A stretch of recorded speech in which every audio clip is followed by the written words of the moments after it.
velkomin í samtal á sunnudagsmorgni verkalýðsbaráttu. Við höfum setið hérna, þetta er orðið 8. þátturinn, þannig að við höfum setið hér í 8 vikur og rætt verkalýðsbaráttu, ég og Sigurður Pétursson, sagnfræðingur, sem lóðs þessara sirpu. Þetta er þáttur sem er byggður á formi sem Ævar Kjartason hafði á Rás 1 lengi vel og Rás 1 er þetta byrjuð að endurflytja núna. Frábæri þættir hjá Ævari, þar sem hann fékk með sér lóðus til þess að fjalla svona tiltekið málasvið og saman fengu þeir síðan gesti til þess að fylla upp í myndina sem þeir voru að draga tilteknum málum. Og við höfum verið að fjalla verkalýðsmálum og fengið hingað alls konar gesti. Og nú er komið að Stefáni Ólafssyni sem er prófessor í félagsfræði og hefur mikið greint íslenskt samfélag og gaf út frábæra bók núna fyrir jólin, baráttan bjargirnar, og ég býst við að við fjöllum það, Sigurður, ekki? Jú, við ætlum að fara og spyrja Stefán nánar út í þessa miklu greiningu, þar sem hann eiginlega tætir í sundur íslenskt samfélag og raðar í saman aftur. Já. Og við munum fara í gegnum það. En ég langar að byrja á einu áður af því að Stefán er háskólamaður og fræðimaður. En síðan allt í einu bregður hann sér í það og ræður sér til Eflingar og er komin í samninganefndina sem að halarófuna sem Halldór Benjamín Þorbjörnsson kallaði þegar þessi stóra samninganefnd mætti. Og svona myndum að þá hélt maður alltaf að Stefán væri svona grand old man inn í samninganefndinni. En svo var hann sá sem að var ávittur fyrir skammaður að sátta sem vera. Hvernig reynsla var það, Stefán, að koma úr Fílabeinsturni háskólans bara á vígvöllin? Já, það er ansi mikil reynsla, myndi ég segja. Þetta er algjörlega ólíkt. Í háskólaumhverfinu er maður oft talað Fílabeinsturnin sem er ekkert fjarri lagi sem lýsing á umhverfinu. Maður er svolítið vendaður þar og er svolítið í skjóli háskóla sem virðingarstofnunar og með virðingar heiti prófessorar og fleira slíkt. Þannig að þegar maður er hins vegar komin út í kjarabaráttu með verkalýðsfélagi að þá er maður ósköp nakinn, myndi ég segja, svona í samanburði og það er, ég svo sem auðvitað vissi það þegar ég var að gefa mig í þetta og var bara alveg tilbúin í að útvika mína reynslu og það er eitt að skrifa þjóðfélagi svona svolítið abstrakt út frá fræðum og tölfræði inn í háskólaumhverfinu og hitt að taka beina þátt í mótun samfélagsins. Og þannig ég var mjög til í að fá þessa viðbótar reynslu en það næðir hann ansi miklu meira og ég heldur betur fengið yfir mig alls konar hluti sumt svona ómerkilegt eins og gengur og annað gálegra. En það sem að þú kemur með inn í Eflingu og í samninganefndinni er náttúrulega mikið starf sem að hlýtur að hafa haft svona einhver svona áhrif á kröfugerðina eða hvernig hún er mótuð og gagnrýni þín á skattkerfið og þannig að sömuleyti er þetta svona tækifæri til þess að láta fræðin hitta baráttuna. Já, þú nefnir skattkerfi, velferðarmálin og það er nú þannig það er kannski margir sem hafa litið á Eflingu sem svona svolítið óþekka einingu innan verkalýðshreyfingarinnar, vildu börnin þarna svolítið en það hefur verið alveg sterk afstaða sem að Sólveig Anna hefur sjálf lýst að við förum fram með ábyrgan málflutning, vandaðar kröfugerði sem standast alla gagnrýni og látum ekki hrekja okkur út í horn með einhverjum röksemdum, byggja þetta á traustum grunni það margt sem að hefur lagt því lið og ég reyna að leggja mitt lóð á skálanar í þeim efnum. Þannig að þetta anstæðingar ykkar vilja þá kannski stundum ekki svara ykkur á því sem að þeir eru leggja fram, heldur verið að tala það hvort að hvernig Sólveig Anna skrifar á Facebook og annars slíkt. Það er svona það hefði mátt vera meira þess að ykkur hefði verið mætt með það sem að þið leggið fram. Ég hefði bara sem áhuga maður samfélagsumræðu. Já, ég hefði gjarnan kosið það sjálfur. Við höfum til dæmis birt kjarafréttir sem að hafa verið í svona stutt og snöggu formati en efnislega mikilvæg atriði eins og barnabætur, húsnæðisstuðning og afkomu heimilanna, erfiðleika við að ná endum saman og skattamál og allt þetta og lífeyrismál.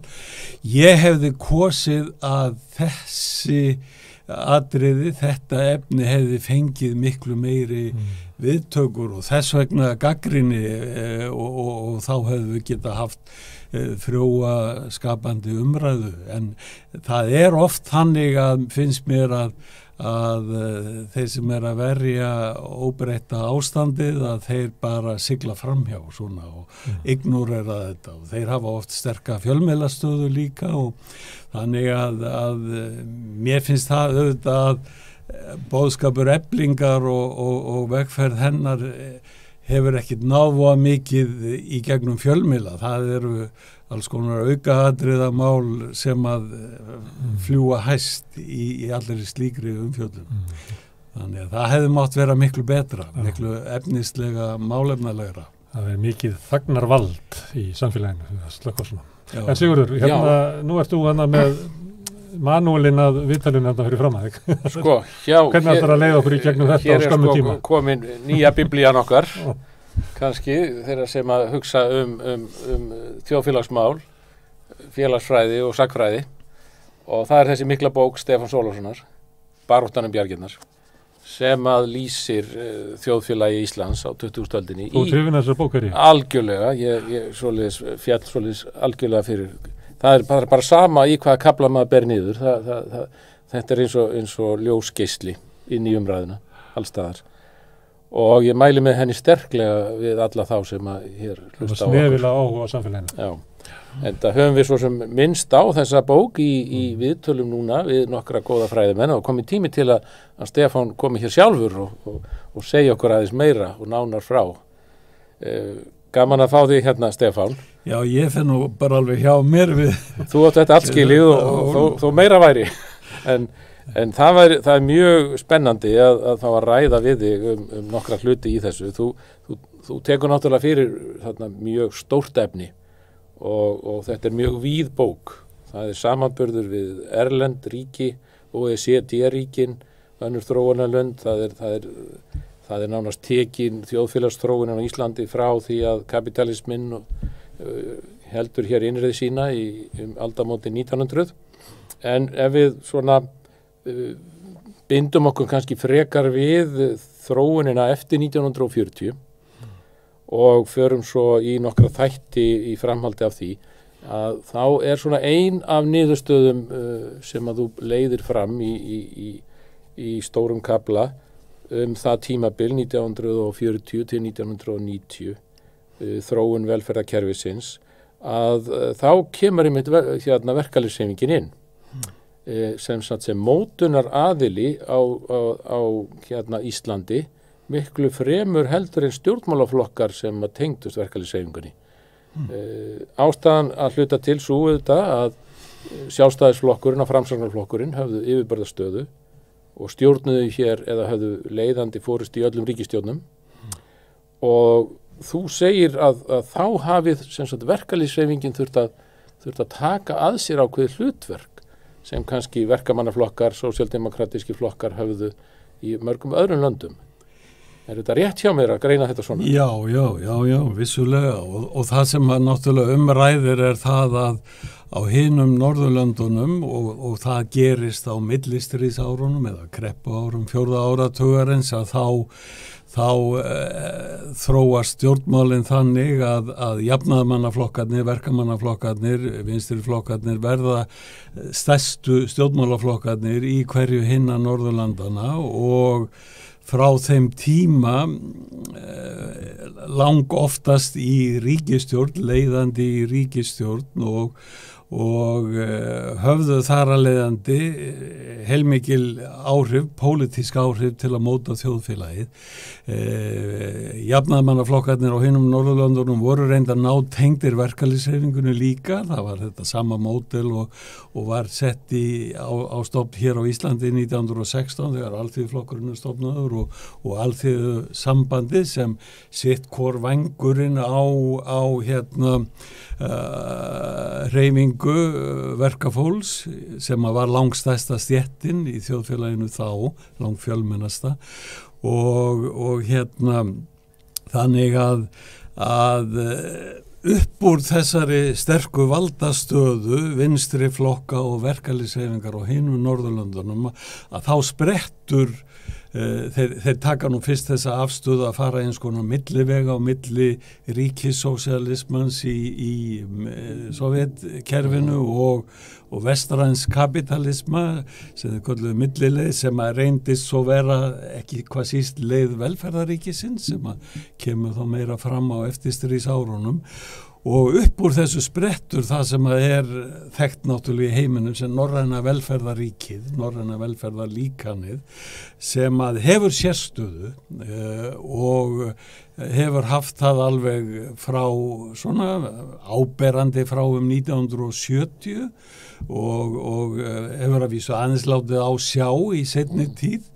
En þetta algjör sérstæða í mótun þjóðfélaga, stundum verið sagt að 20. öldin hafi verið öld velferðaríkisins. Það eitt af stærstu nýmælunum í þróun nútímalegra þjóðfélaga, tilkoma velferðaríkis sem með þessa lífskjaratryggingar sem að á sviði heilbrigðismála, lífeyrismála, húsnæðismála, kjaramála almennt sem að jafnar lífskjörin í þjóðfélaginu, jafnar tækifærin, dregur úr áhrifum stéttaskiptingar á líf fólks og þetta var mikið afrek og mikil sérstaða.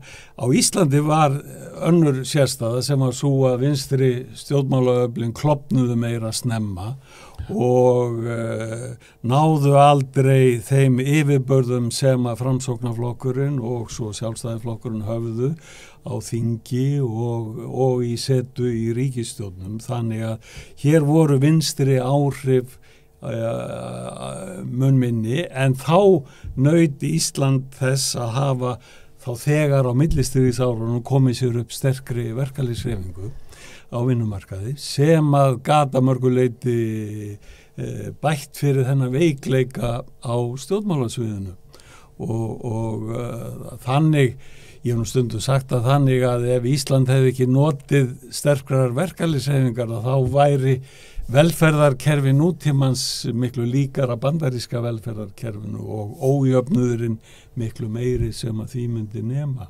Já,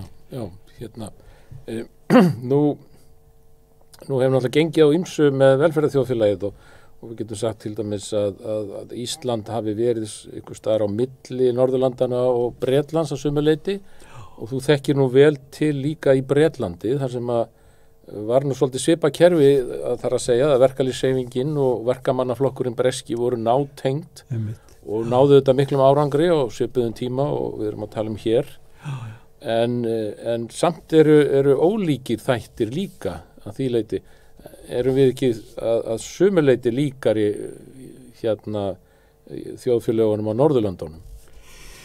Jú, við erum ég myndi nú segja að hvað snertir hugarfar þá eigi Ísland meiri samleið með Norðurlanda þjóðunum en En þessi áhrif vinstri aflana verkamannaflokksins og verkalýðsfélagana í Bretlandi á fyrri áratugum sem að hérna á síðustu 4 áratugum hefur það verið allt öðruvís og veikara.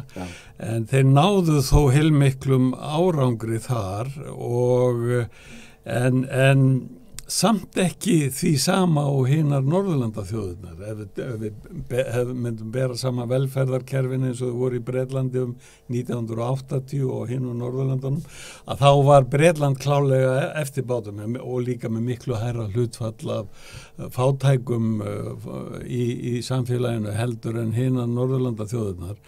Þannig að það gekk aldrei eins langt og þannig ég myndi segja já, við eigum meiri samleið og það með hinum Norðurlandaþjóðunum og það kannski það sem líkast í íslenska velferðarkerfinu og hinum Norðurlandunum þjónustu þátturinn, ríkisrekið, heilbrigðiskerfi og skólakerfi og að mestu leyti sem sagt ríkisrekið og þjónusta við hópa eins og til dæmis við öryrkja og ýmsa sérhópa. Við stöndum meira svona jafnfætis eða nær hinum Norðurlandaþjóðunum hvað snertir þjónustu þættina en hvað snertir tekjutilfærslur, lífeyri og barnabætur, húsnæðisstuðning, þar stöndum við að baki og þetta hefur verið gegnumgangandi einkenni á íslenska velferðaríkinu að það hefur verið mikil tregða við að flæða fjármagni í gegnum velferðarkerfi til þeirra sem minna hafa í samfélaginu hér á Íslandi og þetta hefur búið til kannski eitt gott dæmi þetta, hvernig þetta var alltaf hugsað hér að þegar að í nýsköpunarstjórninni þegar sett löggjöfin almannatryggingar 1946 í nýsköpunarstjórn Ólafs Thors, það sem voru saman sjálfstæðisflokkur, alþýðuflokkur og sósíalistaflokkur og vinstri öfli með tiltölulega mikinn þunga inn í þeirri stjórn og sjálfstæðisflokkur væri þar að þá sem sagt sett þessi löggjöf og hún átti að vera eins og best gerðist í heiminum var það ekki? Þá var inn í því sjálfstæðisflokkurinn einmitt spilaði þetta þannig að hann í raun og veru neyddur til að samþykja það að setja upp almannatryggingakerfi sem var jafn gott og það besta sem þekktist í heiminum á þeim tíma en þeir innleiða strax tekjutengingar og skerðingar til þess að sleppa við það að setja jafn mikið fé og þurfti í þetta og kannski sterkasta dæmi það sem ég ætlaði einmitt að nefna einmitt atvinnuleysistryggingarnar að það sett full löggjöf atvinnuleysistryggingar, fólki eru tryggð þau réttindi að hafa atvinnuleysisbætur þegar það missi vinnu en það ekki sett neitt peningur í það ekki stofnaður atvinnuleysistryggingasjóður og það ekki fyrir en í frægu verkfalli 1955 sem að verkalýðshreyfingin knýr það fram að fá sjóðinn, atvinnuleysistryggingasjóðinn til að raungera réttindin og þannig hefur þetta oft verið, þetta dálítið saga íslenska velferðarkerfisins í ýmsum útfærslum að það eru samþykkt réttindi en það ekki settu peningurinn í að fullgera þau. Og launafólki borga þetta raunverulega með tryggingagjaldi þannig að fólki borga þetta bara sjálft með laununum þannig að það ekki í gegnum í öfnunar áhrif skattkerfisins sem þetta kemur heldur þetta bara lagt jaft á alla. Já, mikil ósköp og það alls konar svona brögð sem að hafa verið og ég kalla þetta nú bara að þetta hafa nú verið svona leynd stefna og sem nú partur af þessari hægri stefnu gagnvart velferðaríkinu að svelta það og sveltistefnan sem að hefur þá það markmið meðal annars að tryggja að þjónusta velferðarkerfisins verði ekki of góð, ánægjan með það verði ekki of mikil, kröfurnar haldi ekki áfram að vaksa að fá meira fé inn í þetta. Sveltistefnan miðar að því að hafa þetta frekar skýtt og annað markmið sem að reynt að þjóna með því að greiða leið fyrir einkarekstur á þessu sviði sem að við höfum séð líka hér sko og þetta eru sko eiginlega saga skerðinga, saga sveltistefnu eiginlega saga íslenska velferðarkerfisins og síðustu 20-30 árunum alveg frá 1990 minnstakosti að þá hafa hægri stjórnmálaöfl náð heilmiklum árangri í því að trimma niður velferðaríkið innanfrá og meira og minna í leyni því að skerðingarnar þær eru alltaf ósýnilegar, meira og minna ósýnilegar og hægt að plata fólk með því á ýmsa vegu. Og þetta hefur verið leikið bara mjög mikill list í fjármálaráðuneytinu íslenska, sérstaklega þegar það er auðvitað undir stjórn Sjálfstæðisflokksins. Eins og oftast hefur verið.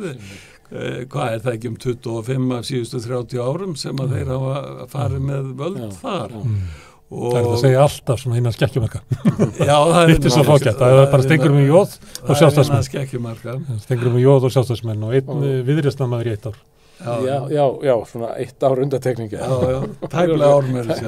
En þannig að það má segja að líka annað sem kemur fram hjá þér að allar umbætur eða allur ávinningur sem hefur náðust að hann hefur þurft að koma fyrir ansi mikla baróttu hér á Íslandi, meira heldur en á Norðurlöndunum. Og þess vegna kannski að spá í þessi átök á vinnumarkaði sem átt að tala að séu meiri á Íslandi eða hafi verið meiri. Stór verkföll 52 og 55. Eftir 60 þá það húsnæðismálin. Eftir 70 koma svo aftur verkfallstímar miklir, verðbólga en jafnframt alltaf verið að berjast fyrir umbótum á velferðarsviðinu, það ekki? Jú, það alltaf bæði verið að berjast fyrir kaupmættinum og svo sömuleiðis fyrir umbótum í velferðarkerfinu og ekki hvað síst eins og þetta var baráttan fyrir kaupmættinum, hún náttúrulega meira og minna þannig að eftir 1960 tekin upp ný stefna í hagstjórninni að fara að beita gengisfellingum á viðamikinn hátt til að tryggja afkomu útflutningsgreinana sem voru aðalega sjávarútvegsvörun og svo hins vegar að stilla eftirspurnina í þjóðfélaginu með gengisfellingum sömuleiðis líka því að gengisfelling hún rýrir alla jafna kaupmátt almennings og þessu tóli var oft á tíðum beitt af miklu óhófi. Ég færi ýmis rök fyrir því í bókinni og ég get líka vísað í ævisögu Jóhannesar Nordal, fyrrverandi seðlabankastjóra sem kom út skömmu eftir að mín bók fór í prentun, að hann var náttúrulega miðpunktur í hagstjórninni eftir 1960 og í hópi þeirra sem að mörkuðu stefnu og framkvæmdu hana og hann upplýsir það nokkur tilvik þar sem að gengisfellingar voru meira en þörfar á eins og það var metið þá inn í hagstjórnarbatteríinu og þetta hafði allt miklar afleiðingar fyrir almenninga því að þetta lagði auka byrðar alltaf á almenning. Hagstjórnin snerist meir og minna það að fleita efnahagsvanda yfir á herða launafólks og ekki síst yfir á lægri launahópana sem að voru verst varðir þannig séð og eru alla jafna gagnvart verðbólgu því að gengisfellingin býr til þessa verðbólgu sprengingar og þetta var þannig náttúrulega og bara byrja strax þegar viðreistarstjórnin byrjar með þessa stefnu 1960 og þá er gerð stór gengisfelling og svo aftur ári síðar að verkalýðshreyfingin hún alltaf sett í þessa stöðu að það búið að taka af henni kjarastöðu mikla launafólki og hún þarf að fara að koma tilbaka og sækja það sem að tapaðist í stað þess að vera að sækja enn meira fram á við með framleiðniaukningunni í samfélaginu og annað slíkt, þá hún alltaf í varnarbaráttu að sækja tapaðan kaupmátt og þetta var alltaf saga sko verðbólgu tímans og ég færi nú margvíslega rök fyrir því að ríkjandi saga nútímans svo að verðbólgu, þessi mikla verðbólga sem var ríkjandi frá 1960 til 1990 að það alltaf að tala hér öll hagfræði elítan og samtök atvinnurekenda og hægri pólitíkin og raunar vinstri pólitíkin samþykkta líka og verkalýðshreyfingin var búin að samþykkja það líka að þessi verðbólga hefði öll verið vegna ómikilla launahækkana. En launahækkanirnar voru aldrei orsökin, þær voru alltaf viðbrögð og koma eftir á.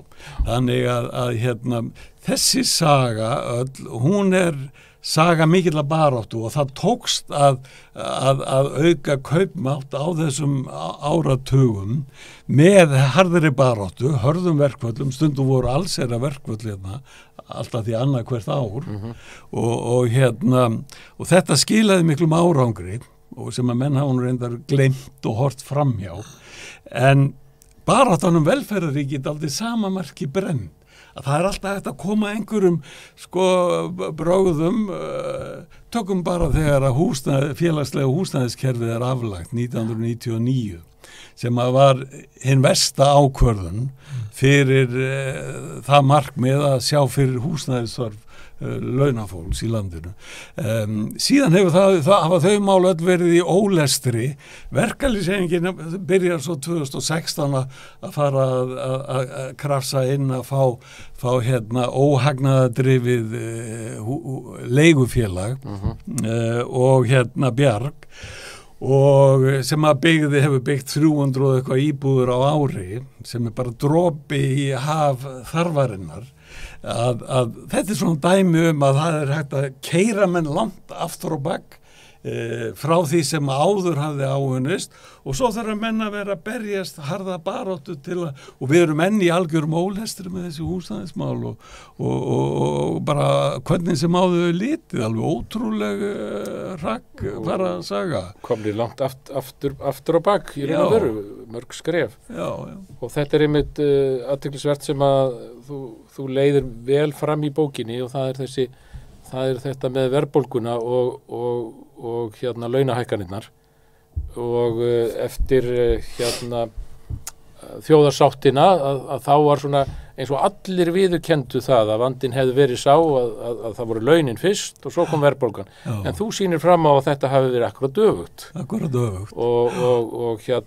Og nýtir þínar rannsóknir og til þess að sýna fram á tímamismunin í þessu að það var í raun og veru þá auðstéttin sem var alltaf að verja sinn hlut með gengisfellingunum. Já, algjörlega. Hún var að því tryggja hagnað í sjávarútvegi og ég minnist þess nú þegar ég var í háskólanámi þá vann ég hjá Framkvæmdastofnun ríkisins sem var undir sama þaki og þjóðhagsstofnun þar sem voru aðal sérfræðingarnir sem voru að ráðleggja ríkisstjórnum og ég man einhvern tímann í einni krísunni að þá var ég að spurja forstjóra þjóðhagsstofnunar þáverandi hvernig það nú tekið á þessu og hvað gengisfellingin stór sem að hlyti að vera í kortunum og hann orðaði það þannig að hún verður nógu stór til þess að það flæði yfir hvern stein í flæðamálinu. Með öðrum orðum, hún verður nógu stór til þess að tryggja góða afkomu á verst rekna sjávarútvegsfyrirtækinu í landinu. Alveg sama hvað það illa statt og þetta náttúrulega dæmi ef þetta hugafar hefur verið ríkjandi að þá náttúrulega liggur í augum uppi að það var farið offari oft í gengisfellingum og þeir sem stóðu vel, þeir fengu mikinn hagnað á silfurfati og þannig að þessi stefna, gengisfellingastefnan, hún tekur alltaf sjónarmið út frá hagsmunum atvinnurekenda og þó að hún hafi kannski stundum geta farið ekki beint þjóna kannski iðnaði að þá notuðu önnur fyrirtæki og þau sem voru með innlenda framleiðslu þeir notuðu bara tækifæri gengisfellingarinnar til að fleyta áfram verðhækkunum oft á tíðum langt umfram hækkun kostnaðar og þetta nú reynda það sem við erum að sjá í þessari verðbólgu.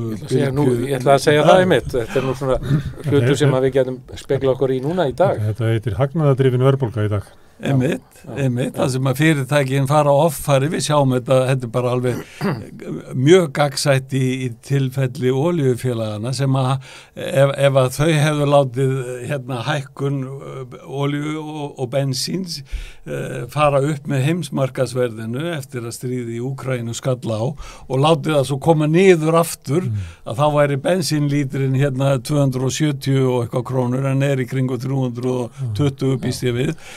Þau eru bara að taka aukinn hagnað og réttlæta það með því að segja að það þessi verðbólga ellendis og sama gildir matvæla verð á heimsmarkaði, það hefur ekki fengið að lækka inn til landsins eins og það hefur gert á heimsmarkaði, þannig að fyrirtæki nota sér þessa stöðu eða fyrirtækja eigendur nota sér þessa stöðu í verðbólgunni og gengispólitíkin var notuð svona mjög grímt og það neitt líka athyglisvert að með að þú nefndi þjóðarsáttina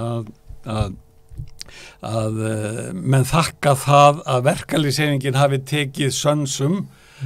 Atvinnurekendur sögðu það einhvers stað í einni bók að það hefði loksins komið við í verkalýðshreyfinguna eftir að hagfræðingunum var hleypt að borðinu, samningaborðinu.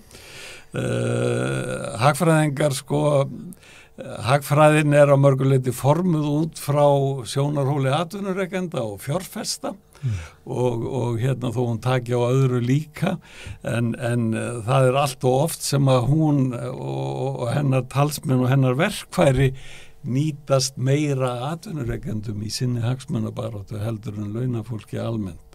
Og það má leiðrétta þar ýmsa halla hefur mér lengi fundist en aftur að þjóðarsáttinni að það sem að breyttist þá var ekki bara það að verkalýðsfélögin hefðu slegið af launakröfum og gert samninga til lengri tíma sem þau gerðu, heldur að gengisstefninu gjör breytt. Það var miklu hóflegri gengisfellingar og svo þegar að verðbólgumarkmiði kemur inn 2001 þá eiginlega búið að byggja inn svona aðhald á beitingu gengisfellinga í svona venjulegri hagstjórni í venjulegu árferði þannig að það átti ekki hvað síst stóran þátt í því að keyra verðbólguna niður. Það var hætt, gengisfellingu var hætt þessum stóru gengisfellingum sem áður voru. Þú lýsir þessu svolítið sem átökum tveggja liða annars verður þeir sem að berjast fyrir að bæta kjör alþýðunar, almennings og svo það hinir og svona þegar þú ferði yfir þetta þá fæ ég á tilfinningu þessi sitt að hinir hafa verið miklu róttakari. Já, þeir hafa verið miklu róttakari, þeir hafa haft fleiri spil á hendi, fleiri bjargir djarfar ákvarðanir eins og leggja niður verkamannabústaðina nokkuð dæmi sem þú tekur sem eru bara djarfar ákvarðanir mjög djarfar ákvarðanir það kröfur verkalýðshreyfingunni eru bara varnabarátta já, það hefur alveg þetta snerist við dálítið eftir þjóðarsáttina að verkalýðshreyfingin hún sló mjög af og hún keypti röksemdir eftir þjóðarsáttina að fara áhrif nýfrjálshyggjunar að magnast dálítið mikið og ört, þau voru reynda byrjuð áður og verkalýðshreyfingin hún fellur dálítið fyrir parti af þeim svona pólitíska áróðuri sem fylgdi nýfrjálshyggjunni sem var það að stéttabarátta væri gamaldags og væri úrelt og allt það og það var ýmislegt fleira sem að lagði þeim svona þeirri hugsun lið eins og stórvöxtur millistéttarinnar á þessum eftirstríðsárum eða fjölgun í millistétt og svo kannski má segja líka á vissan hátt kvennabaráttuna sem að verður öflug hér á Íslandi á 8. og 9. áratugnum og hún tekur þá svolítið athygli frá gömlu stéttabaráttunni og allt skilaði þetta sér svolítið í því að stéttabarátta verður svona ferdaldið af dagskrá, myndi ég segja, og við tekur miklu öflugri stéttabarátta yfirstéttarinnar. Akkurat, þú kallar það í einu kafla hjá þér stéttabarátta yfirstéttarinnar og hversu yfirgengileg hún í raun og veru varð þarna fram að hruni. Hún var alveg gríðarlega róttæk og við getum sagt skapandi að því að hún var fól í sér mikil nýmæli að þeir gera beinlinis kerfisbreytingar í gegnum ríkisvaldið sem að var þeim hlint sérstaklega áberandi eftir 1990 og enn meira eftir 1995 að þeir breyta fjármálakerfinu, þeir breyta skattkerfinu stórlega í færa skattbyrðina af fjármagnstekjum og yfir á launafólk, færa skattbyrðina af hærri atvinnutekjum yfir á lægri atvinnutekjur og þeir breyta velferðarkerfinu, grafa stórlega undan tilfæslunum í því og bæði gagnvart lífeyrisgreiðslunum og svo barnabótum og húsnæðisstuðningi. Þetta grafið undan þessu öllu eftir 1990 sérstaklega og enn meira eftir 95 og þannig að þetta eru mjög róttækar aðgerðir sem að skapa yfirstéttinni og eigendum fjármagns, eigendum fyrirtækjana, skapa þeim alveg nýja stórkostlega möguleika á að auka tekjur og eignir sínar gríðarlega hratt. Og þetta er alveg ótrúlegu hraði sem að verður á þessari þróun, sérstaklega eftir 1995 og þetta, við sjáum þetta í tekjuskiptingunni, hvernig ójöfnur í tekjuskiptingunni jókst meira en í nokkru öðru vestrænu landi hefur sést á eftirstríðsárunum. Og þetta er allt ofsalega róttækar breytingar. Vinstri flokkarnir sátu hjá og fóru smá saman að þinna út sína jafnaðarstefnu. Þetta er eitt af því sem við höfum svona verið að velta upp í þessum þáttum. Af hverju viðspyrnan var svona léleg og lítil? Og þú nefnir einmitt útþynningu jafnaðarstefnunni eða jafnaðarmannaflokkana á sínum stefnumálum að þeir hafi þá bara blerismin í Bretlandi og þeir hafi þá bara meira og minna tekið að sér eða tekið undir. Ekki bara flokkarnir, heldur verkalýðshreyfingin einhverju leyti líka. Og verkalýðshreyfingin einhverju leyti líka, bara gefast upp fyrir þessu. Þá var komið þarna hugmyndir einstaklingssamninga á vinnumarkaðnum og hver ætti að óta sínum tóta eins og hann geti og það myndi og launaleynd og fleira sko. Lagði niður taxtalögin þannig að það er eins og alltaf við hjálpast að einhvern veginn. En þessi eiginlega sko niðurlæging kannski mörguleiti jafnaðarmannahreyfingarinnar að hún verður þarna svolítið augljós núna í ljósi svona þegar lengra líður frá. Og ég held að svona til að segja þetta á einfalda máta þá verður eiginlega að segja það þannig að vinstri hreyfingin í heild bæði á vettvangi stjórnmála og á vinnumarkaðinum að hún tapaði hugmyndabaráttunni gagnvart nýfrjálshyggjunni.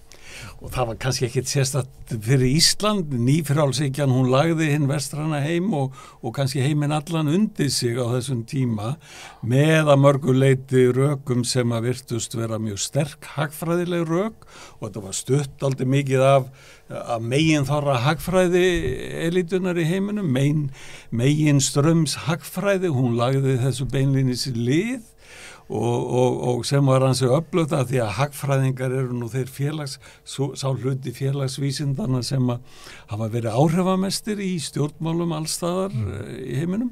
Og enn frekar á nýfrjálshyggjutímanum. Já, algjörlega. Það var önnur svona félagsleg viðhorf og svoleiðis var eiginlega bara ítil hliðar. Já, algjörlega og sko áður en að þessu kom að þá voru uppi eins og menn geta hugmyndir að auka atvinnulýðræði í Skandinavíu með alls konar nýjum útfærslum og fleiru að þessa hagsýna hugsun hagfræðinar í gegnum ofur áherslu á markaðshyggju og engarekstur og það sem að beinleinis lagt bann við öllum samfélagslegum markmiðum og samfélagslegum rekstri í kringum uppbyggingu þjóðfélagsins.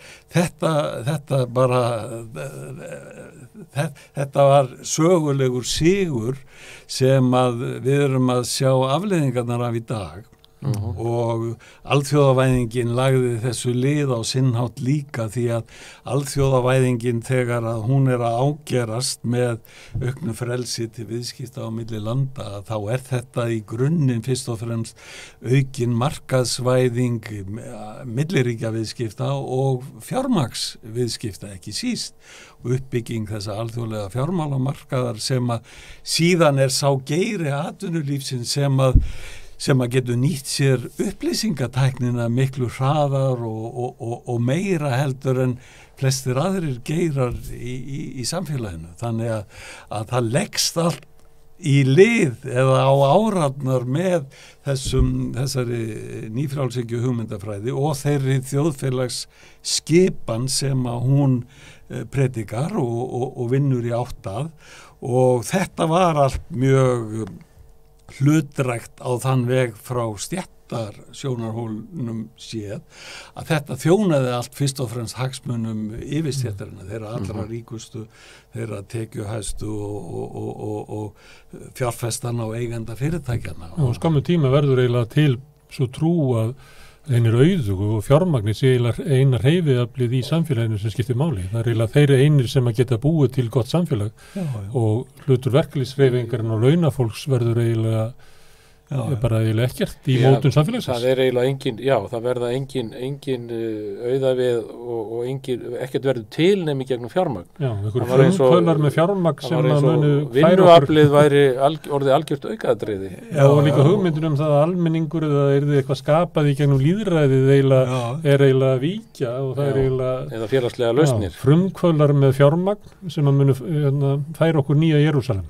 Og þetta gekk auðvitað eins og þú segir þetta gekk náttúrulega eiginlega meira yfir hér á Íslandi heldur en á Norðurlöndunum hinum og þú sýnir fram á í töflum með útgjöld til velferðarmála og fleira hvernig þetta hrundi niður hér í raun og veru en viðspyrnan var þá aðeins meiri jafnvel í Finnlandi og tala nú ekki Svíþjóð, Danmörk og Noreg þar var þá ennþá þessi viðspyrna jafnaðarmannaflokkana og velferðar þjóðfélagsins eða samstaðan það sem var til þess að þar úti ennþá heilbrigðisþjónustan ókeypis og önnur þjónusta, opinber þjónusta stórum hluta ókeypis sem við erum algjörlega búin að gleyma að getur átt sér stað einhvers staðar.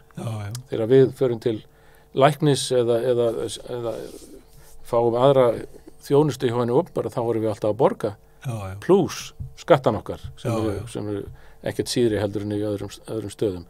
En þarna sannar þá að þessi samtenging stjórnmála og verkalýðsmála eins og var á Norðurlöndunum hefur þá haft meiri viðspyrnu heldur en hér. Já, hún hefur gert það vissulega og við getum tekið ég gerir þetta aldrei mikið úr því bókin að verkalýðshreyfingin hefur svolítið hlaupið í skarðið þar sem að stjórnmálum brugðust og dæmið stofnun lífeyrissjóðana sem gert í kjarasamningum 1969 og var þá auðvitað hugsað til þess að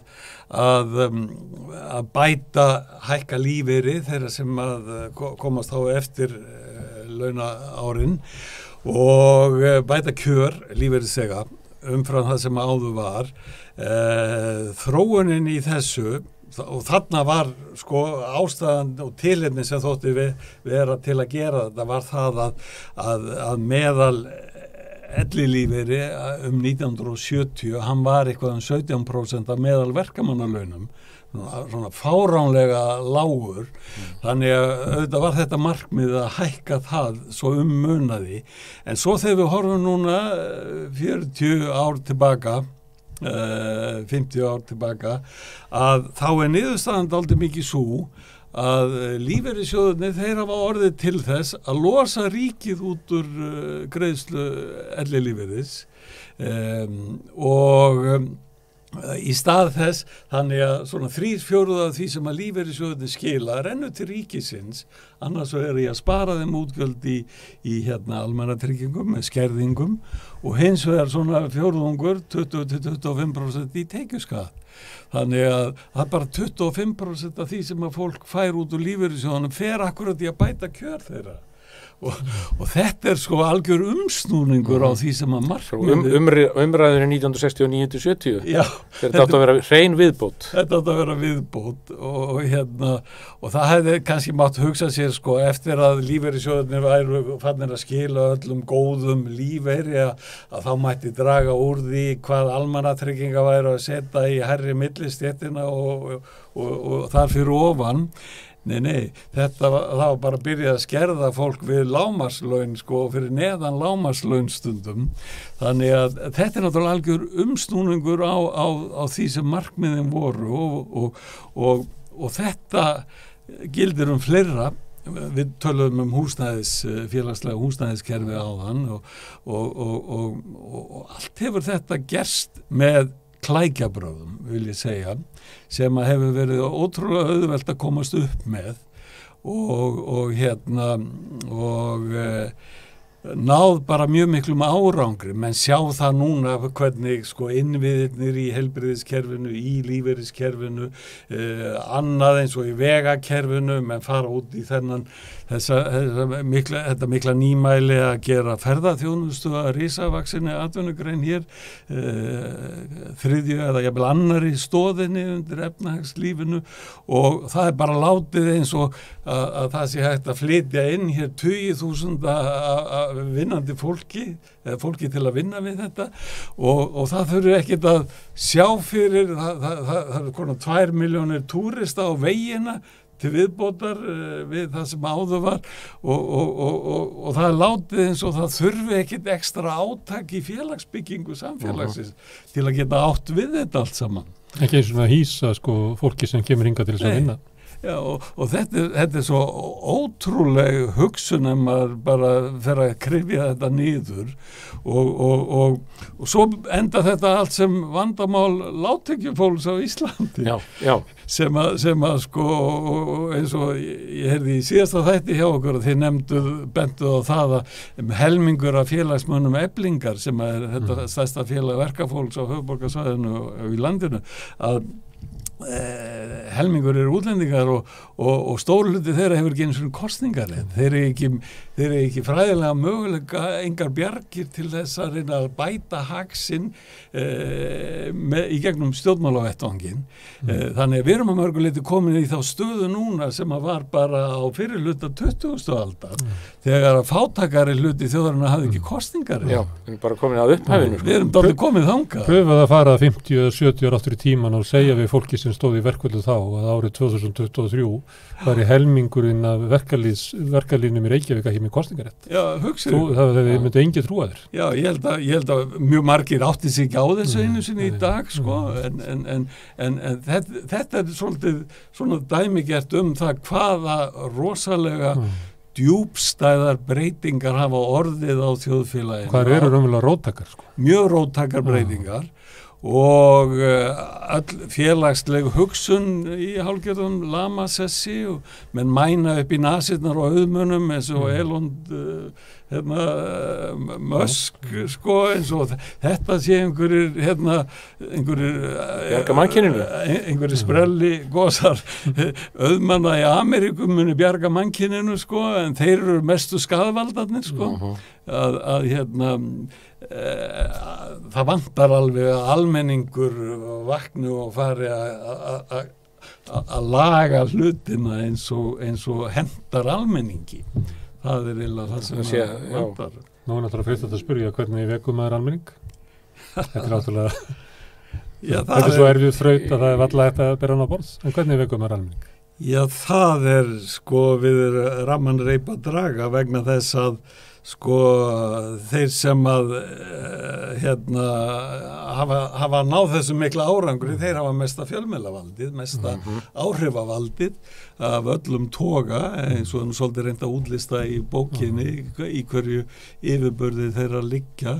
Það mikið verk að vekja fólk til skilnings og vitundar og vilja. Kjarabarátta einn öflugur vettvangur og við sjáum það til dæmis að á þessari baráttu eflingar að erlenda verkafólki, það vill taka þátt, menn gat alveg látt sér þetta í huga, það myndi ekki duga, það því sinnulaust það. En og það tækist hér eins og víða annars þar að kljúfa verkalýðin á milli innfættra og aðfluttra sem að náttúrulega merkilega við baráttu eflingar umverulega að það að takast að samin þessa hópa. Það var nefnilega búið að því. Ég held að væri hægt að halda fram að vera sko heimsöguleg tíðindi þótt að enginn kannski fatti það. Nei, ég held að það sé alveg rétt og þetta mörguleiti kom fólki í Eflingu og óvart hvað ellenda fólkið var viljugt til að taka á og bara ef þú nálgast það og setur það inn í málinn og þá það tilbúið að taka á en það margt í þeirri stöðu sem að til mörgum áratugum aftur í tímanum og hefði átt að vera sko búið að úthýsa úr íslensku þjóðfélagi, það aðstæður sem það fólk býr við. Og þetta ótrúlega margt sem að endurspeglast í upphafs áratugum verkalýðshreyfingarinnar. Það minnir mig á söguna af Björgvin Sighvatssyni sem var frá Patreksfirði. Ungur maður fór á ASÍ-þing 1936 eða 8 eitthvað slíkt í fyrsta skipti og talaði þá við einhvern framamann í flokknum, í alþýðuflokknum og verkalýðshreyfingunni þá og þá vildi hann að unga fólki fengi fræðslu. Þegar hann kom heim til Patreksfjarðar aftur þá var hann með fulla tösku af bókum sem að honum hafði verið gefnar til þess að setja á alþýðubókasafnið á Patreksfirði á þeim tíma. Fræðsla sögðu sumir gamlu menninir á sínu tíma. Það kannski ennþá í fullu gildi. En bjargirnar eins og þú segir, Stefán, menntakerfið eitt, fjölmiðlar annað, skattakerfið, stjórnmálin, verkalýðshreyfingin, en það var skemmtilegt að halda áfram að tala um menntakerfið og upplýsinguna, en þú ert eiginlega að segja að aðal bjargirnar eru í fjármálaráðuneytinu.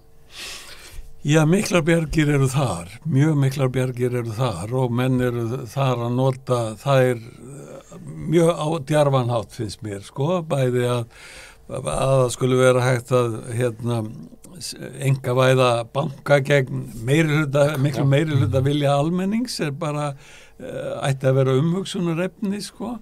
Hjá þjóð sem að það nú ekki mikið meir en áratugur síðan við höfðum þessa svakalega slæmu reynslu af einkavæðingu banka hér á landi og rekstri þeirra sem að slóu heimsmet í fáránleika og tjóni og þetta samtækt að gera og það svo margt svona sem að þegar maður fer að skoða þetta. Ísland vissulega við erum þetta ríkt land af auðlindunum og mörg tækifæri sem að íslenska þjóðin hefur búið að og þó að hafi verið illa farið með arðin af sjávarauðlindinni, hvað snerti það að láta þjóðina njóta hans, að þá býr þessi þjóð þokkalega vel margt en gæti búið svo miklu betur fjöldinn og í Danlugum og þeir sem að vestbúa og svo sagt við okkur, sko, þegar kemur að kjarabaráttunni að við séum með hæstu laun í heimi það nú reyndar ekki alveg rétt, við erum kannski með 7. eða 7. hæstu ráðstöfunartekjur í heimi en við erum með hæsta verðlag í heimi. Já. Ég meina það aðalatriði og að hærra verð þýðir meiri gróði í fyrirtækjunum. Ég segi það einhvers staðar í þessari bók að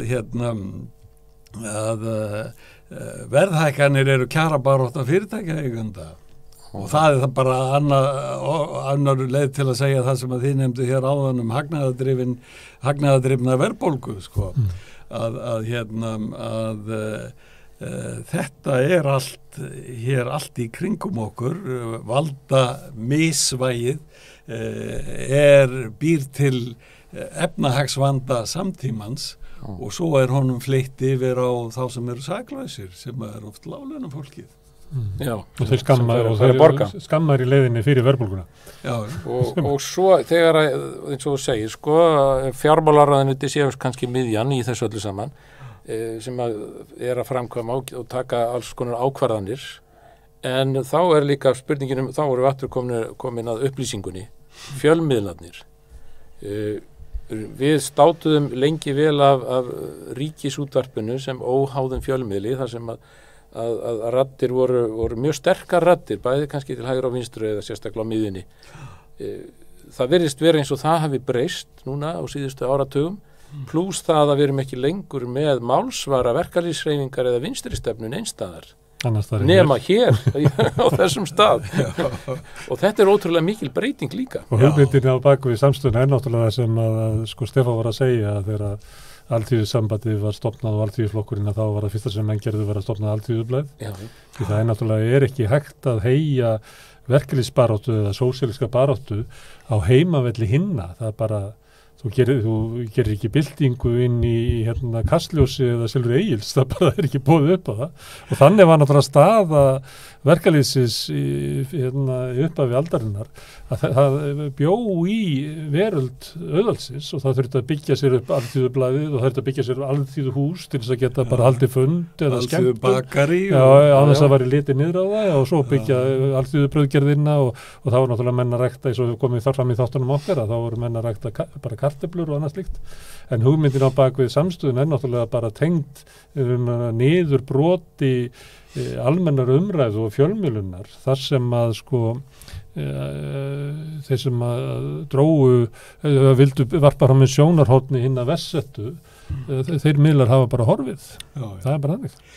Já, og það partur af öllu þessum yfirgangi yfirstéttarinnar á sinn hátt sko að það hefur margt lagst þeim í lið og verkefni við að sko snúa þessu við ærið og við höfum nefnt hérna heilmikið afturför í velferðarkerfi, skattamálum, húsnæðismálum og fleira en þegar við horfum til alþjóðavæðingarinnar sem hefur fram til þessa verið fyrst og fremst alþjóðavæðing markaðshyggju og nýfrjálshyggju að þá erum við að sjá á heimsvísu gríðarlega alvarlega afturför sem að kemur í því sem að Thomas Piketty og hans félagar hafa verið að sýna á svo afgerandi hátt á síðustu árum, þinn aukni ójöfnuður í heiminum sem að má fyrst og fremst rekja til þeirra áhrifa á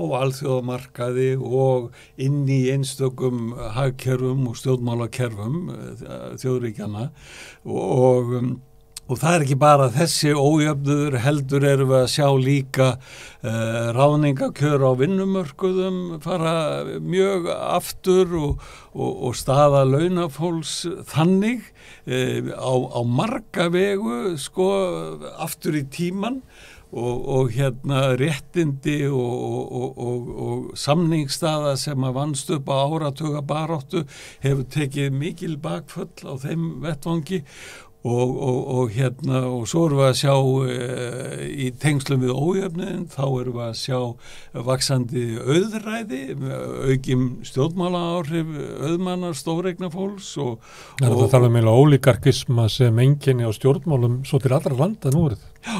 Þetta ekki bara bundu Austur-Evrópu heldur, þú getur sett þetta Bandaríkin og þú getur náttúrulega sett þetta Ísland og þetta segja þetta bara mörg lönd sem að auðræðið bara það bara að ágerast víða og einveldisstjórnir sömuleiðis og þær eru nú oft auðræðisstjórnir líka sko eins og við sjáum á hirðinni í kringum Pútín í Rússlandi að þetta fer oft saman einveldi og eða allavega rýrnun lýðræðis gagvart þessu og svo höfum við séð það líka svo sem að í skattakerfunum að þá hefur bara yfirstéttin náða hanna skattkerfin eftir bara eigin prívatþörfum og sett byrðarnar annars vegar yfir á lægri stéttirnar og hins vegar reynda að skera niður velferðaríki til að lækka skattstíð almennt líka og þetta allt að gerast á heimsvísu. Ríkisstjórnir eru hættar að þora að skattleggja fjármagnið þar sem að það þó til í slíkri ofgnótt að slíkt hefur ekki þekkst í sögu mannkyns áður en í staðin eru ríkisstjórnir þegar það þurfa að fara að glíma við kreppur eins og var fjármálakreppuna 2008 og COVID-kreppuna núna fyrir 2 árum og að þá fara ríkisstjórnir að taka lán hjá auðmönnum og háu vextirnir munu þá gagnast þeim til að magna auðinu benfrekar og svo standa velferðarkerfin hölt gagvart heilsufarsfaröldrum eins og við höfum séð í COVID. Bandaríkjamenn þeir höfðu ekki lengur framleiðslugetu til að framleiða öndunarvélar þegar þeir voru komnir út í bólakaf. Bílaframleiðandi Ford var settur í það að rigga upp framleiðslu í flýti og svo þurftur að kaupa kínverjum. Við getum ekki lagt Sundabraut nema að það hefði verið engaðileg sem nema borga svo fyrir það með því að keyra yfir brúna. Það má ekkert gera lengur nema einhverjir engaðilar græði á því. Það rekstrarmódelið sem að ríkjandi og partur af þessum dauða samfélagslegrar hugsun. Ég skjóti einu að því að þið nefnir svona fjölmiðla og umræðuna. Því þú kemur úr háskólanum inn í verkefnisbaráttuna. Háskólinn hefur náttúrulega skyldur í umræðunni, þannig mótandi, eða hafði það. Hér miðja 20. öldinni þá var að tala intelligensjuna og svo þegar fóru að líða á að þá var það að svona hálfgerðu skammarirði. Að sömuleyti þegar maður kemur inn í nýfrjálsíkjuna þá þessi hugmyndum svona skyldur háskólans til þess að leggja til inn í umræðuna. Þá verða til svona think tanks og fleiri sem að dæla inn umræðunum og kannski vægi háskólans fyrir minkandi að til dæmis, þú kemur nú í félagsfræðinni og maður þarf ekki að skoða rannsóknir félagsfræðinar undanfarna áratugi heldur en að sjá bara massífa gagnrýni raunverulega á nýfrjálsíkjuna og það sem bent á niðurbrót hennar á öllum svona samfélagsstóðum en þetta einhvern veginn kemst ekki almennilega inn í umræðuna og það eru kannski hagfræðingar sem nefndir líka sem hafa verið drottnandi þar sem að hagfræðin var kannski með voru með prófi í nýfrjálsíkju sem var nýfrjálsíkja 101 en má ég spyrja þig það að því að ég er svona gamall fjölmiðlamaður og það oft talað að skyldur okkar að umræðan sé komið svona en það náttúrulega skylda háskólans líka að umræðan í samfélaginu hvað að segja, sé viti borin það einhver leyti vegna hefur tekist að temja háskólan, þannig að maður þarf þóra menn ekki að segja neitt og þar eru menn á einhverjum mælingum eða að fá borgað og allt slíkt og það ekki líka, mættum við ekki tala hrörnun háskólasamfélagsins? Jú, mér finnst það og ég get leyft með það komandi þaðan að ég vil ekki endilega segja neitt ljótt mína fyrirverandi kollega en það var partur af þessum uppgangi nýfrjálsíkjunnar að berja á sjálfstæðum röddum úr háskólum og keyrt á því mjög stíft og einmitt oft með þessum nýfrjálsíkju hugveitum eða think tanks eins og það heitir á ensku sem eru bara enga fyrirtæki sem eru gerð út til þess að dreifa áróðri og berja niður eitthvað sem óþægilegt fyrir þá sem að að kosta þetta yfirleitt allt í þágu yfirstéttarinn og mikið af þessu kemur frá Bandaríkjunum og þetta hefur haft áhrif á háskólamenn. Það nú þannig að fólk eru þetta misjafnlega viðkvæmt fyrir því að fá á sig gagnrýni og þegar að gagnrýni verður heftaleg og fer hátt eins og getur gerst á samfélagsmiðlum og í bara fjölmiðlum yfirstéttarinnar, að þá þetta náttúrulega ekki þægilegt, sko. Ég hef fengið mína kursur heldur betur og nú komið með, held ég, nú orðið þykkan skráp, þannig að þetta snerti mig ekki mikið og ég held ég hafi nú svona nokkuð lifað þetta af. En allt svona skadar fólk samt sem áður og margir háskólamenn fælast þetta og fara þá bara í sérhæfinguna inn í sína kima, einhverja fræðitímarit að birta þar, mjög fáir sjá það, mjög fáir lesa það, þeir fá sína punta inn í vinnumatskerfið, fá launauppbótina og svo sumir háskólamenn sem að hafa heilmikið fram að færa til dæmis fyrir stjórnsýsluna, opinberu stjórnsýsluna og vilja þá geta lagt því lið og tekið að sér verkefni fyrir ráðuneyti, fyrir hagsmunasamtök og eitthvað svona. En ef að þú ætlar að fá slík verkefni, þá mátt ekki styggja stjórnvöld heldur, sko. Þannig að það vinnur gegn svona þessari frjálsu, opnu, gagnrýnu umræðu og rannsóknum. Þá en almenna umræðu náttúrulega skilin eftir bara fyrir hugvitunar sem að stjórna þessu. Ég býst við því að við sætum í 1 mánuð og hlustum á fréttir og verðum að greina hvaðan eru upplýsingarnar komnar sem verið að fleita áfram. Þá sko meirinn helmingurinn komin bara frá áróðusmaskinum auðvalsins sem þessi think tank sem bara fjármagnar af sterk auðugu fólki sem bara að menga umræðuna, sko. Já, það bara þeirra erindi akkurat að menga umræðuna eins og allt þetta sem að kókbræður í Bandaríkjunum sem eru miklir iðjöfrar, þeir eru með ríkustu mönnum Bandaríkjana, þeir hafa verið að moka peningum í svona hugveitur sem að eru að vinna gegn því að það sé tekið á loftslagsvandanum vegna loftmengunar og þeir hafa verið að kaupa stjórnmálamenn í stórum stíl og ekkert einu svona fela það sem þeir eru að gera, að kaupa stjórnmálamenn til þess að fá sín mál áfram í gegnum stjórnsýsluna og þingið og ríkisstjórnirnar og þetta bara það sem að gerast. Og jafnvel ríkisháskólar eins og Hagfræðistofnun Háskóla Íslands varaði nú ekki mikið við hruninu þegar hrunið skall á hér árunum þar á undan með sínar greiningar og sína titla. En við gengum svo í gegnum hrunið hérna 2008 og nú fer það nú að tilheyra sögunni að greina það. Við fengum fyrstu hreinu vinstristjórnina og hún sat í 4 ár þó hún stjórnaði ekki kannski svo miklu seinni 2 árin.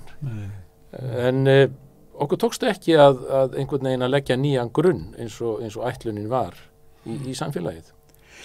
Nei, það var svona dramatísk breyting sem að bendi til að fyrsta sinn fá þessir vinstri flokkar meiri hluta á þingi án þess að þurfa að stóla á framsóknarflokkin í einhverju samsteypustjórn og sú stjórn hún setti sér nú upp alveg heiðarleg markmið að stjórna í anda norrænnar velferðar og létta byrðar þeirra sem að verst stæðu en hún hafði við mikinn vanda að etja og litla burði fjárhagslega til að gera stóra hluti en hún gerði nú sumt gott þrátt fyrir allt en annað mistókst herfilega og kannski ekki hvað síst það að tala við þjóðina og útskýra hvernig hlutirnir voru. Ég held að það hafi brugðist mjög illa þarna og síðan var náttúrulega staðan svo að erfiðleikar heimila voru það miklir með 25% kaupmáttarýrnun og gríðarlega greiðslubyrði lána og allt slíkt og þó að vaxtabætur hafi verið þrefaldar þá dugði þetta allt svo skammt og svo kemur þessi staða upp í kosningunum 4 árum síðar, 2013, að stjórnarandstaðan, hún kemur bara með þessi gilli boð að afskrifa 20% af skuldum heimilana og á sama tíma sátu vinstri flokkarnir 2 í stjórn og sögðu að þeir ættu ekki að gera meira. Búnir. Já, og væru búnir og voru örmagna því þeir virtist líka og gerðu nú alls konar mistök í kosningabaráttunni. Það var mjög illa haldið á öllum spilum þarna og það var nú bara ekki rökrétt fyrir almenna kjósendur annað en að kjósa þá sem að lofuðu svona vel og þannig að þar tapaðist ansi sterk staða á að jafna svona pólitíska misvægið, tapaðist mjög hratt og illa og þannig að og það er eiginlega verra núna ef við tækjum samanlagt fylgi A-flokkana og erum að bera þá saman eða reynda núna undanferðið þessi samfylkingin að vexa. Erum við að við tökum tíman eftir hruna þá hefur sko vinstrið staðir verð á Íslandi heldur en mjög veikt og sama tíma eins og Stefán bendir á og þá er þessi dulda stefnuskrá Sjálfstæðisflokksins fyrst og fremst og þeirra sem styðja hann að éta velferðarkerfið svona innanfrá með skattatilfærslum með því að eyðileggja vaxtabótakerfið, takmarka barnabæturnar og svo framvegis að þessi stefna hún hefur bara sigrað síðustu 8 árin. Já, bara alveg og bara það er til dæmis mjög dramatískt að horfa á það hvernig vaxtabæturnar hafa hrunið. Grundvallaratriðum núna búið að eyðileggja vaxtabótakerfið á sama tíma og þörfin fyrir það með hækkun kaupverðs á íbúðum farið upp úr öllu valdi. Þetta var aldrei verið á stefnuskránni. Þetta var hvergi á stefnuskrá. Nei, því var lofa þegar að félagslega húsnæðiskerfi var lagt niður að vaxtabótakerfi myndi leysa það af hólmi. Þetta fellur umverulega séreigna stefnuna svo kalluðu. Hún er bara ekki til lengur. Hún er ekki til lengur. Það sjáum við það að það er bara alltaf færri og færri af íbúðunum sem fara til þeirra sem eiga bara eina íbúð. Það eru íbúðunar að fara að meirinn helmingur til þeirra sem eiga íbúði fyrir eða leigufyrirtækja. Þannig þetta er bara svona leiguliða væðing sem er húsnæðismála. Já, það er að mörguleita að gerast og braskvæðing húsnæðismála. Aldrei kynnt, aldrei rætt. Þetta hefur aldrei verið kosið þetta sem stefnu. Þetta er svona rimskuna sem þú hefur verið að taka nefna hér, hvernig þeir koma sinni stefnu fram svona þegjandi og hljóðalust. En ef við fáum aðeins aftur að alþjóðavæðingunni, nú var sko verkalýðshreyfingin var alþjóðaleg hreyfing og alþjóðahyggja verkalýðshreyfingarinnar var eitthvað sem að auðvaldið óttaðist í áratugi og gat af sér alls konar hluti til mótvægis. Nú segir þú að alþjóðavæðingin núna á öld nýkapitalismans, nýfrjálshyggjunar, réttara sagt, að það hafi eiginlega sko snúist þá alveg við. Það eru þá auðmennirnir sem er að græða á alþjóðahyggjunni en samt er ekki samt einhver von. Við sjáum fólk í Suður-Ameríku, í kosningum, fólk jafnvel í Evrópu er að leita leið til þess að fá svör við kannski sínum óskum. Afríka er að vakna. Mun þessi alþjóðavæðing ekki geta nýst almenningi? Sko, þetta er að mörguleiti endurtekning svona á því hvernig þróunin var kannski á fyrirhluta 20. aldar að þegar að 19. öld og fyrirhluta 20. aldar að þegar að ójöfnuðurinn keyrir þverbak þá verða hreyfingar, þá rísa hreyfingar. Efling gæti ekki verið með svona kröftuga kjarabarótt í dag nema vegna þess að það er svona mikil óánægja hjá svo stórum hluta félagsmanna með sín kjör og þetta er alveg eins og vísar í Brasilía og Afrika og víðar í heiminum verða einhver svona viðbröð við þessar óhófs þróun ójafnaðarins en í eðli sínu þurfti alþjóðavæðingin ekkert að vera eingöngu fyrir yfirstéttina. Það var margt við alþjóðavæðinguna og ég segi svolítið frá því í kafla 9 að til dæmis bandaríski hagfræðingurinn Danny Roderick sem að hefur verið gagnrýninn á alþjóðavæðinguna og á samt fleirum og sagt að hún hefði geta verið nýta þessa upplýsingatæknina og nýta samstarf þjóða á allt annan hátt í að vinna gegn þessum sameiginlegu stóru vandamálum sem að umhverfisváin og gegn ójöfnuðinum með því að stilla saman skattkerfi á heimsvísu.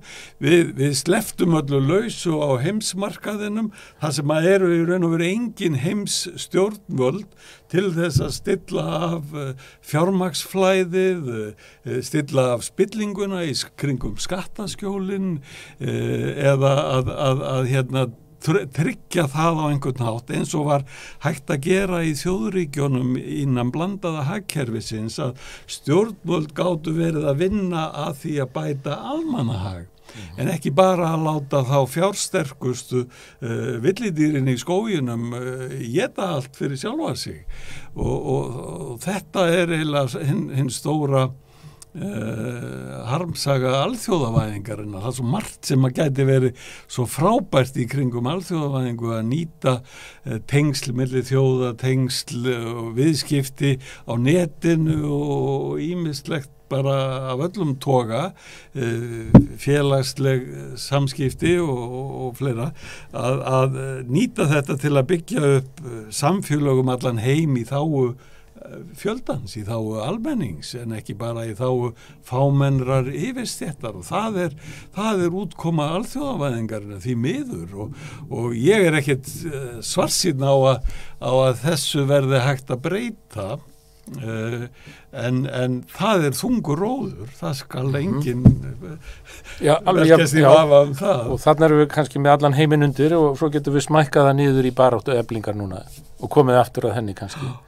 Það sem er verið að vekja fólk upp, það sem fólk er að taka til sinna ráða og það er þá allavega von, við sjáum það líka núna að í eflingadeilunni að það tókst að virkja mörg 100 manns sem að hafði bara verið afgreitt sem aukaatriði í íslensku samfélagi og væntanlega með það hafa einhver áhrif en viltu spá einhverju það verkalýðshreyfinguna næsta ári, nú er komið kannski friðartími smá stund en hvað verður svo? Já, það er komið friðartími, það er að koma það er við reiknum með því allavega. Við reiknum með því núna en það er stuttur tími, það verður tekið til við baráttuna í haust. Ég hygg að það muni eftir því sem að vikurnar líða á þessu ári. Við sjáum það nú bara þegar að kaupmátturinn á launavísitöluna, hann fór að rýrna strax eftir þá síðustu kauphækkun lífskjarasamningana sem kom í byrjun árs í fyrra. Síðan þá hefur rýrnaði kaupmátturinn cirka 4% á árinni fyrra. Kjarasamningarnir sem að voru gerðir í desember og setja öll viðmið fyrir það sem að klárast núna, þar var hækkun á taxta 11,2% og dregur 4% frá því sem að var þegar búið að tapast, þá er það einhver 7,2% hæsta hækkun á taxta í SGS-samningnum. Verðbólgan er í 10 og hún mun taka langan tíma, hún fyrstu 2 mánuðina er hún búin að éta niður cirka 2% stig. Það mun ágerast eftir því sem álíður og fyrir þá sem að fengu 6,75% kauphækkun eins og 80% vafferfélaga.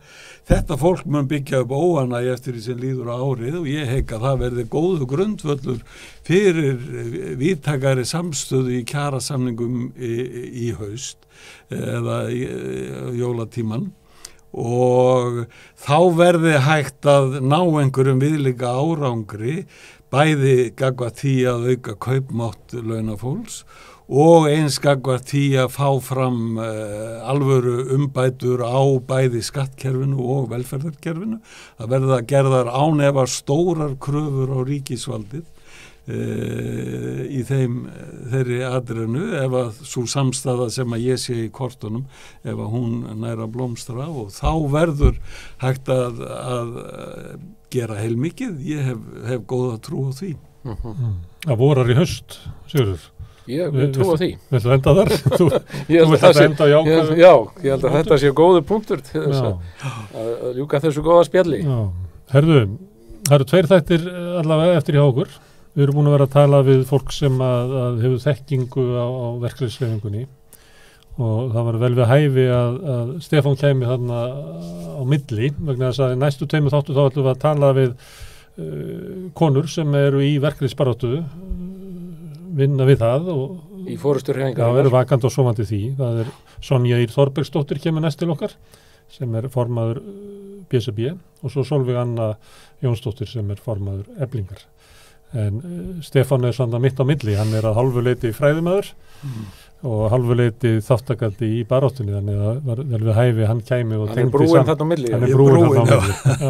Þannig ég þakka Stefáni kærlega fyrir komuna og þakka kærlega fyrir Stefán. Þakka ykkur. Sigurði fyrir samfylgdinni í þættinum og hlustundum kærlega fyrir að staldra hérna við. Ég bendi ykkur á að þessi þættir eru aðgengilegir inn á samstöðum.is. Þar er hnappur sem heitir þættir, þar finnið þið samtalshnapp, það sem þið getið skoðað alla þættina sem eru komnir. Þetta er líka hægt að nálgast þættina á YouTube og raunverulega á Facebook líka. En eins og ég sagði áðan að þá næstu helgi að þá verður Sonja Ýr Þorbergsdóttir formaður BSB hérna hjá mér og Sigurði. En góða helgi.